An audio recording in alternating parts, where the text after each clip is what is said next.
Hello everyone. बच्चों science में हम न्यू चैप्टर स्टार्ट करेंगे जिसका नेम है कार्बन एंड इट्स कंपाउंड। बच्चों बहुत ही इंपॉर्टेंट चैप्टर है ये। इसमें स्पेशल हम कार्बन के बारे में पढ़ेंगे। कार्बन के बारे में हम पढ़ेंगे इसके अंदर। और बच्चों जो ये नया सिलेबस है इसके अकॉर्डिंग इस चैप्टर में से लगभग आपका सिलेबस जो है थोड़ा सा ही है, इसमें लगभग काट दिया गया है। ठीक है, तो छोटा सा चैप्टर बच गया ये काटने के बाद।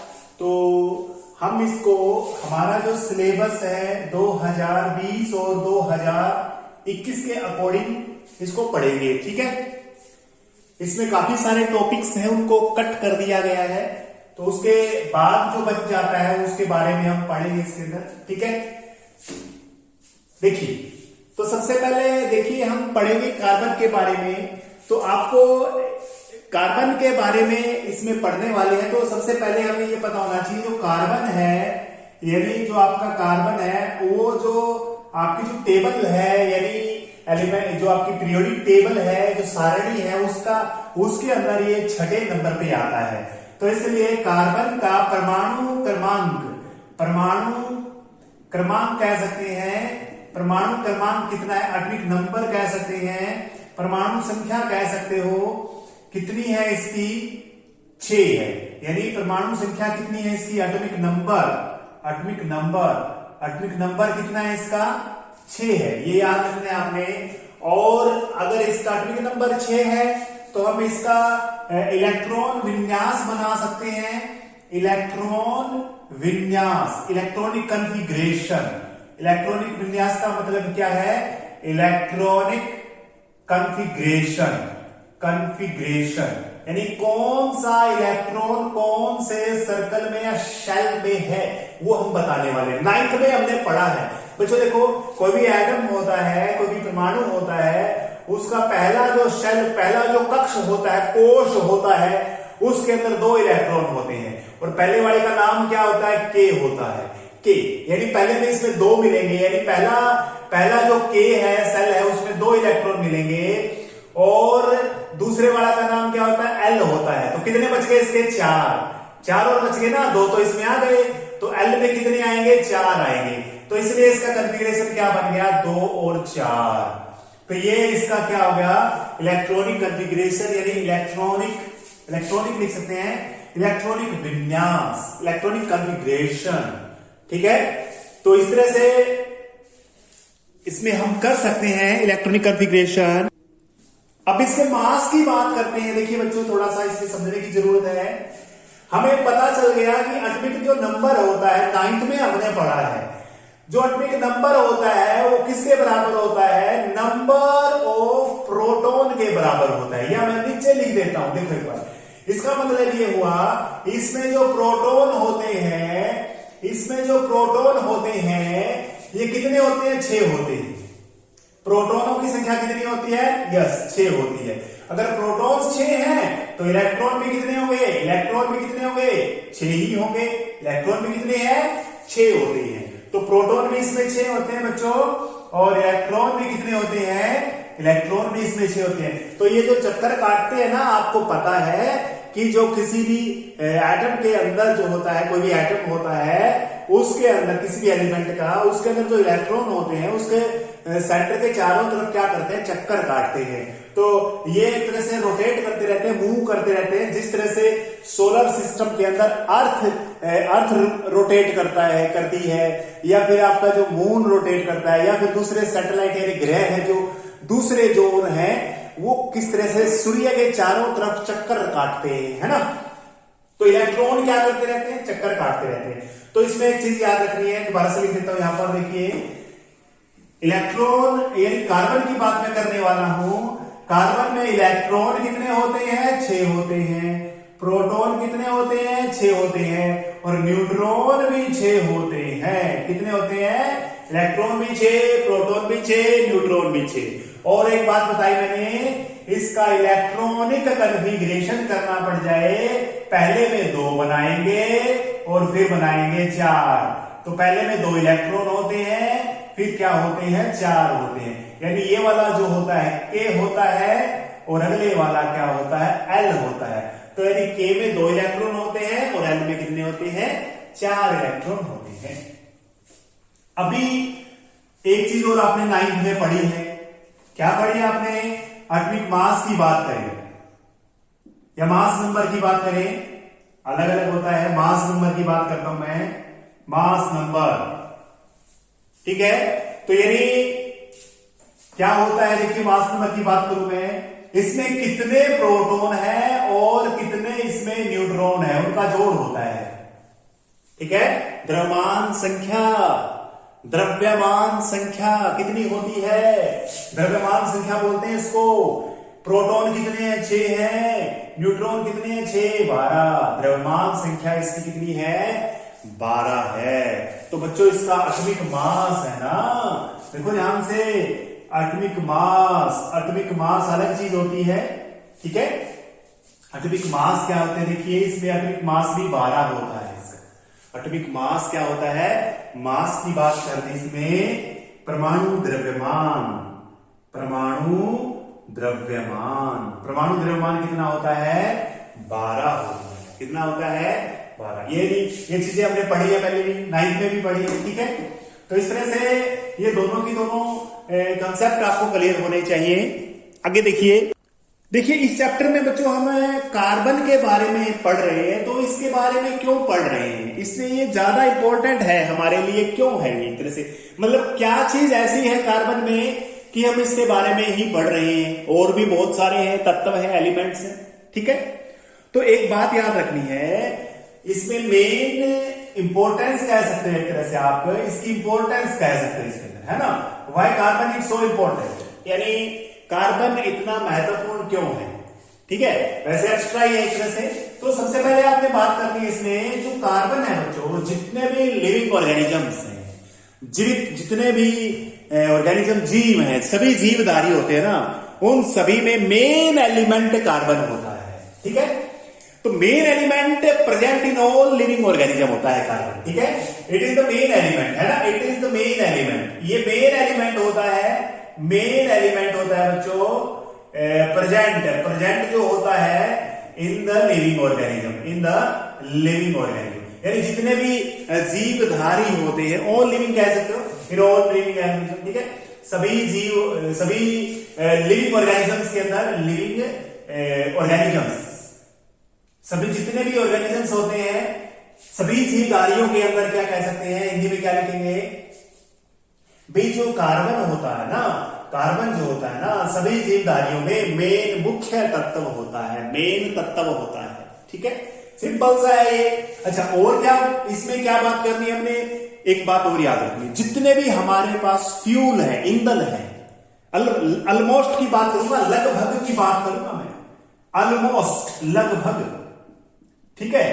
लगभग क्या होता है, सभी ईंधनों में, ठीक है, जितने भी ईंधन हम प्रयोग करते हैं, कोयला करते हैं, है ना, पेट्रोल करते हैं, डीजल करते हैं, जितने भी ईंधन हम यूज करते हैं, वो क्या है, वो कार्बन से ही बने हैं। ऑलमोस्ट लिखा है, सारे नहीं कह सकते, लेकिन ऑलमोस्ट, लगभग, ऑलमोस्ट क्या कहेंगे हम, almost all fuel, all fuels we use, जो हम यूज करते हैं, almost all fuel we use are made of carbon, are made of carbon. Hindi में क्या लिखेंगे, मेड ऑफ कार्बन कहेंगे इसमें, हिंदी में क्या लिखेंगे भाई, हम जितने भी ईंधन यूज करते हैं, जितने भी हम ईंधन यूज करते हैं, वो कार्बन से ही बने होते हैं, ठीक है। लगभग जितने भी कह सकते हो आप, लगभग जितने भी हम ईंधन को प्रयोग करते हैं, जैसे पेट्रोलियम है ना, पेट्रोलियम के काफी सारे आपको पता ही है, कोयला होता है ना, तो इसमें काफी सारे डीजल है, पेट्रोल है, अलग से लिख दो कोई बात नहीं, पेट्रोल है या और कोई भी ईंधन है जिसका आप प्रयोग करते हो, वो क्या है, लकड़ी भी क्या है, कोयला ही तो है, यानी कार्बन का ही रूप तो है वो, है ना। तो ये याद रखना है। अच्छा, और क्या चीज इसमें मेन है, देखिए सिंपल सी बात है बच्चों, जो भी हमारे पास आपने पढ़े हैं कार्बोहाइड्रेट्स, यस कार्बोहाइड्रेट्स, मैं कार्बोहाइड्रेट्स की बात करूं, कार्बोहाइड्रेट्स, कार्बोहाइड्रेट्स, ये पढ़े आपने पहले छोटी क्लासों में पढ़े हैं, जिससे हमें एनर्जी मिलती है ना। कार्बोहाइड्रेट्स, प्रोटीन, कार्बोहाइड्रेट्स, प्रोटीन, ठीक है, जितने भी कार्बोहाइड्रेट्स है, प्रोटीन है। अच्छा, आप ग्लूकोज, अल्कोहल कह सकते हो, अल्कोहल, कार्बोहाइड्रेट्स, ग्लूकोज तो एक ही बात है ना, तो यानी अलग से लिख सकते हो, कोई बात नहीं, ग्लूकोज लिख दो। तो यानी कहने का मतलब क्या है, ये सारी की सारी चीजें किससे बनी है? यस, कार्बन, इसमें मेन कार्बन होता है, ठीक है, कार्बन का ही कंपाउंड है, कार्बन का ही, यानी कार्बन सभी में प्रेजेंट होता है, ठीक है, कार्बन सभी में प्रेजेंट होता है, चाहे प्रोटीन है, चाहे विनेगर है, विनेगर की सिरका देखा है आपने, विनेगर, सिरका, सिरके में क्या होता है? कार्बन होता है। तो ये भी क्या है, ये ऑर्गेनिक कंपाउंड होते हैं। ऑर्गेनिक को क्या बोलते हैं? इसमें एक तरह से कार्बनिक पदार्थ होते हैं। कार्बनिक पदार्थ carbohydrate, protein, alcohol, glucose, vinegar आदि होते हैं, यानी कार्बन ही होता है इनके अंदर, ठीक है। अच्छा, एक बात और बच्चों, बड़ी बड़ी अच्छी बात है, ये समझनी है आपने भाई। देखो, हमारी जो टेबल है, अभी हमने तत्व की बात करी, मैंने आपको 9th में भी इसमें पढ़ा है हमने पहले, कि हमारे पास लगभग 118 119 के तकरीबन तत्व है, एलिमेंट्स हैं, ठीक है। कितने हैं? 118 के लगभग है आपकी इसमें टेबल में। 118 क्या है? तत्व है, ठीक है। इनमें कंपाउंड की बात करूंगा, यौगिक की बात करूंगा मैं, यौगिक। बाकी जो तत्व है ना, एक तो अकेला मैं कार्बन की बात करूं मैं, ठीक है, और बाकी रेस्ट वाले एलिमेंट, बाकी बच गई रेस्ट एलिमेंट। तो एक तो कार्बन के जो कंपाउंड होंगे, जो यौगिक होंगे, और एक रेस्ट एलिमेंट जितने भी बच गए उनके होंगे, उनके कंपाउंड होंगे। तो कार्बन के कंपाउंड ज्यादा है, कार्बन के कंपाउंड ज्यादा है बाकियों से। कार्बन मतलब, कहने का मतलब है, ऐसी क्या चीज है कि कार्बन के ज्यादा, ये भी हम पढ़ेंगे। लेकिन आपको एक बात ध्यान रखनी है कि कार्बन के कंपाउंड्स है वो ज्यादा है, carbon compounds are greater than other element, है ना। कार्बन के जो कंपाउंड है वो क्या है, एक तरह से क्या है, एक तरह से इसकी, एक तरह से हम कह सकते हैं, ये इंपॉर्टेंस है इसकी भाई, आगे हम इसको यूज करते हैं, यूनिक है, ये अद्वितीय है। कार्बन एक ऐसा एलिमेंट है, कार्बन हमारे पास एक ऐसा एलिमेंट है जो सबसे अलग है, यूनिक है, अद्वितीय है, सबसे अलग है ये कार्बन। इसलिए केमिस्ट्री में क्या करते हैं, केमिस्ट्री में कार्बन और इसके कंपाउंड को अलग से पढ़ा जाता है आगे की क्लासेस में, और बाकी जो बच गए उनको अलग से पढ़ा जाता है, क्योंकि कार्बन के कंपाउंड ज्यादा है, तो इसको अलग से पढ़ा जाता है केमिस्ट्री में। कार्बन और कार्बन के कंपाउंड्स को अलग से पढ़ा जाता है, और बाकी जो बच गए उनको अलग से। कहने का मतलब दो तरह से टेबल है आपके पास, मान के चलिए, एक टेबल के कार्बन के कंपाउंड्स रखे हुए हैं, और एक बाकी टेबल्स पे क्या रखे हुए हैं, कार्बन से बाकी जो बच गए उनके एलिमेंट्स बचे हुए, यानी उसके कंपाउंड्स बचे हुए। तो कहने का मतलब कार्बन ज्यादा इंपॉर्टेंस है, ठीक है, कार्बन की ज्यादा इंपॉर्टेंट है, कार्बन ही आपका क्या है, ज्यादा इंपॉर्टेंट है। तो यानी आपको याद रखना है। तो यानी कार्बन के कंपाउंड मैंने क्या किया, बताया आपको अभी, कार्बन ज्यादा अपने कंपाउंड बनाता है, ठीक है। अच्छा, अभी ये हमने कर लिया, अभी कार्बन की इंपॉर्टेंस क्या है, कार्बन यूनिक क्यों है, ये हम आज पढ़ेंगे, थोड़ा सा और करेंगे आज। इससे पहले एक छोटी सी चीज आपको पढ़नी है बच्चों, छोटी सी चीज मैं बता रहा हूं अभी, देखिए, छोटी सी बात कर लेते हैं बच्चों, बॉन्ड की बात कर लेते हैं, बॉन्ड, आबंध की बात कर लेते हैं। ये हमने 9th में भी पढ़ा है, 9th में हमने आयनिक बॉन्ड पढ़ा है, या फिर हमने 9th में थोड़ा सा पढ़ा है, और हमने जो पहले इस चैप्टर था हमारा मेटल वाला, उसमें भी आयनिक बॉन्ड आई है, ठीक, आयनिक कंपाउंड हमने पढ़े हैं पहले, तो 9th में हमने पढ़े आयनिक कंपाउंड, और आयनिक बॉन्ड से वो बनते हैं। तो बॉन्ड की बात हम करेंगे एक तरह से, देखो एक बार, बॉन्ड क्या होती है, एक तरह से फोर्स होता है बच्चों, जो एटम को अपने आसपास क्या करता है, एक तरह से कह सकते हैं एटम को जोड़े रखता है ना, एटम्स को होल्ड करके रखता है ना। तो बॉन्ड्स क्या होता है, एक तरह से कह सकते हैं फोर्स ही होता है विच अट्रैक्ट द एटम्स कह सकते हो, या which hold the atom together, है ना। मतलब जो एटम्स को क्या करता है, एक साथ रखता है, वो एक तरह से बॉन्ड होती है, ठीक है। Bond is a force type, एक तरह से फोर्स होता है which hold the atom together, जो परमाणुओं को क्या करता है, पास पास रखता है, ये कह सकते हैं, ठीक है। तो जिससे परमाणु क्या होते हैं, यानी कह सकते हैं आपस में साथ साथ रहते हैं। जैसे सिंपल सी बात है, मैं पानी की बात करूं, ठीक है, कार्बन डाइऑक्साइड की बात करूं, नमक की बात करूं, ठीक है, एसिड कोई भी ले लूं मैं चाहे, तो ये सारे के सारे ये क्या है, इसमें 2 हाइड्रोजन है, 1 ऑक्सीजन है, इसमें 1 कार्बन है, 2 ऑक्सीजन है, इसमें सोडियम है और क्लोरीन है, इसमें 2 हाइड्रोजन है, 1 सल्फर है, 4 ऑक्सीजन है। ये ऐसा क्या है कि ये इकट्ठे हैं सारे के सारे। ये सल्फ्यूरिक एसिड है, आपको पता है ना, सल्फ्यूरिक अम्ल है। तो इसमें ये सारे के सारे एटम है, वो एटम आपस में जुड़े हुए हैं, इसको ये बॉन्ड किसी बॉन्ड से जुड़े हुए हैं, ठीक है। तो बॉन्ड एक फोर्स होता है, ठीक है।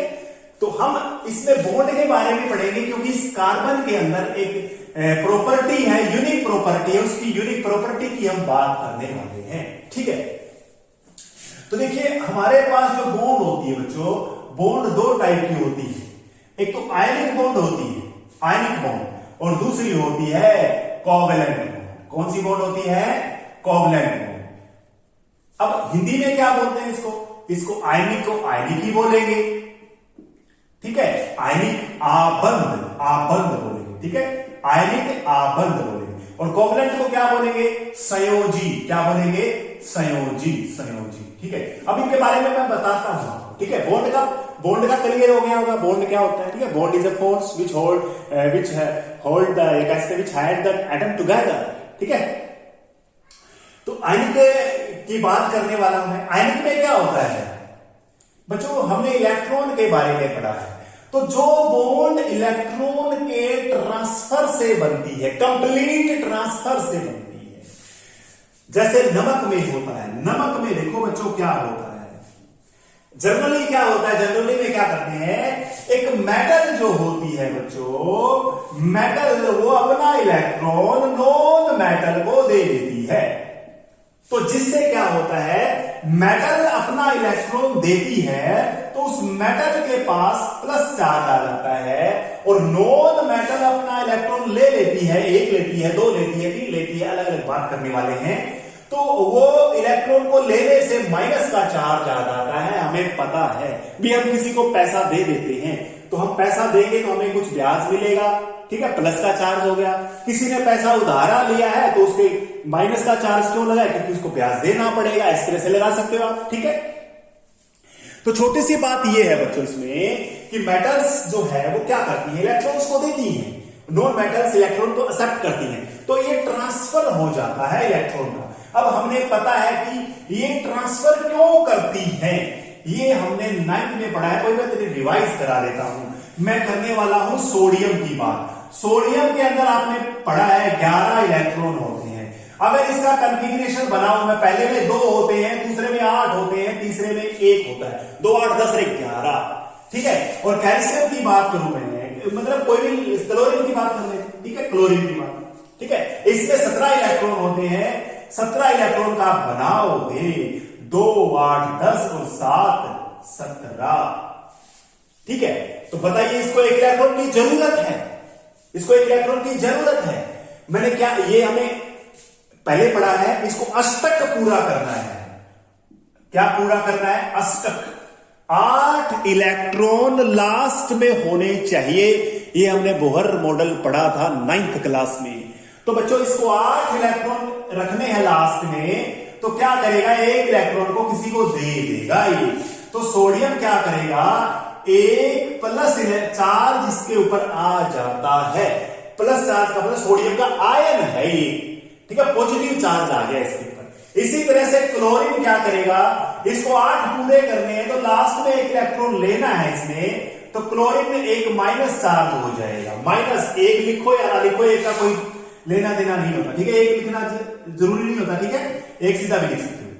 तो इस तरह से इसने इसको इलेक्ट्रॉन दे दिया और इसने ले लिया, तो इन दोनों को मिलाकर के पॉजिटिव चार्ज और नेगेटिव चार्ज आपस में मिलकर के अट्रैक्ट करते हैं, आयन एक दूसरे को अट्रैक्ट करते हैं, और एक कंपाउंड बना देते हैं। ये सोडियम क्लोराइड हो गया, है ना। तो ये बॉन्ड कौन सी है इनके अंदर? इसके अंदर आयनिक बॉन्ड है, क्योंकि इसमें इलेक्ट्रॉन को ट्रांसफर किया गया है। क्या किया गया है बच्चों? इलेक्ट्रॉन का ट्रांसफर किया गया है इसके अंदर, जिसमें इलेक्ट्रॉन का यानी आदान प्रदान किया गया है ना। यानी एक ऐसा अबंध जिसमें इलेक्ट्रॉनों का क्या होता है, पूर्ण रूप से क्या होता है, इसमें दे दिए जाते हैं, आदान प्रदान कर दिए जाते हैं, या तो दे देगा एक तरह से, आदान प्रदान तो नहीं कहेंगे, ठीक है। इसमें इलेक्ट्रॉन क्या कर दिया जाता है, एक धातु क्या करती है, जनरली हम ये लिख सकते हैं कि इसमें धातु क्या करती है, धातु को अपना इलेक्ट्रॉन दे देती है, ठीक है। एक तरह से नॉन मेटल्स को ट्रांसफर कर देती है। तो इस तरह से हम कह सकते हैं बॉन्ड कैसे बनती है, एक तरह से आयनिक बॉन्ड की हमने बात कर ली, जो ट्रांसफर होने से, इलेक्ट्रॉन का ट्रांसफर होने से क्या बनता है, बॉन्ड बनता है, ठीक है। लेकिन दूसरी बॉन्ड की बात मैं करने वाला हूं, यहां पर दूसरी बात करने वाला हूं कोवेलेंट बॉन्ड। कोवेलेंट बॉन्ड की बात करने वाला हूं। कोवेलेंट बॉन्ड में क्या होता है बच्चों, शेयरिंग होती है। क्या होती है, शेयरिंग होती है, शेयर करते हैं, इसमें साझा किया जाता है। इलेक्ट्रॉन ना किसी को देता है ना किसी को लेता, किसी से ना देना किसी से ना लेना, हाँ साझा करते हैं। इसमें इलेक्ट्रॉन को साझा करते हैं दो एटम आपस में, 8 पूरे करने हैं उन्होंने, शेयर करने से करेंगे, ना किसी से लेंगे ना किसी को देंगे। वो क्या करेंगे, वो 8 पूरे करेंगे। तो यानी क्या होता है कोवेलेंट बॉन्ड में, in the covalent bond sharing of electron take place, sharing of electrons take place, या हिंदी में क्या कह सकते हैं, कोवेलेंट बॉन्ड में इलेक्ट्रॉन को साझा किया जाता है। एक एटम दूसरे एटम से अपने इलेक्ट्रॉन साझा करता है इस तरह से, ठीक है। जैसे मैं बात करूं, सबसे पहले मैं बात करने वाला हूं हाइड्रोजन। बच्चों देखो, हाइड्रोजन के पास एक इलेक्ट्रॉन होता है, एक दूसरा हाइड्रोजन है, उसके पास भी कितने इलेक्ट्रॉन है, एक ही है। तो पहले सेल में, पहले कक्ष में पूरे कितने इलेक्ट्रॉन होते हैं, 2 होते हैं। ये भी एक का भूखा है, ये भी एक का भूखा है, तो ये ना इसको देगा ना इसको देगा, ये दोनों आपस में पूरा करने वाले हैं बच्चों। देखो मैं दोबारा से बता देता हूं इसको, देखो अच्छे से, छोटी चीज बतानी हो रहा है, बताएंगे आपको। देखिए ये हाइड्रोजन है, इसके पास एक इलेक्ट्रॉन है, मैंने क्रॉस से दिखा दिया, ठीक है। दूसरा हाइड्रोजन एक और है, इसके पास भी एक इलेक्ट्रॉन है, दोनों के पास एक एक इलेक्ट्रॉन है। ये इसको देगा नहीं ना इसको देगा, ये खाली हो जाएगा, इसके पास कुछ बचेगा नहीं, है ना। तो पहले सेल में, पहले कक्ष में 2 इलेक्ट्रॉन होते हैं, ये रूल होता है। अगले में 8 करने हैं हमें, है ना। तो पहले में 2 करने हैं, इसको 2 करने हैं बच्चों, 2। तो इस हाइड्रोजन को 2 चाहिए, ये क्या करेगा, ये इलेक्ट्रॉन ले लेगा, इसका साझा हो जाएगा, इसके 2 हो गए, 1 और 2। इसको भी 2 करने हैं, ये इससे साझा कर लेगा। तो बच्चों दोनों ने साझा कर लिया, एक इलेक्ट्रॉन साझा किया है, तो यानी टोटल 2 इलेक्ट्रॉन हो गए। ऐसे कर सकते हो, इनके बीच में एक डंडा लगा दो। एक डंडे का मतलब है ये बच्चों आबंध को शो करता है, बॉन्ड को शो करता है, यानी इनके अंदर सिंगल बॉन्ड है। सिंगल यानी एक ही जोड़ा इलेक्ट्रॉन को साझा किया गया है, हाइड्रोजन और हाइड्रोजन। इसको लिख सकते हैं हाइड्रोजन का 2, ठीक है। इसको क्या लिखेंगे, देखो सिंपल सी, कौन सी बॉन्ड है ये, सिंगल बॉन्ड है, यानी जिसमें एक जोड़ा इलेक्ट्रॉन को साझा किया जाता है, इन विच 1 pair of electron is shared by 2 atoms. 2 atoms, different और सेम एटम भी कह सकते हैं। एक ऐसा आबंध जिसमें 2 भिन्न भिन्न या एक ही प्रकार के परमाणुओं द्वारा एक जोड़ी इलेक्ट्रॉन को साझा किया जाता है।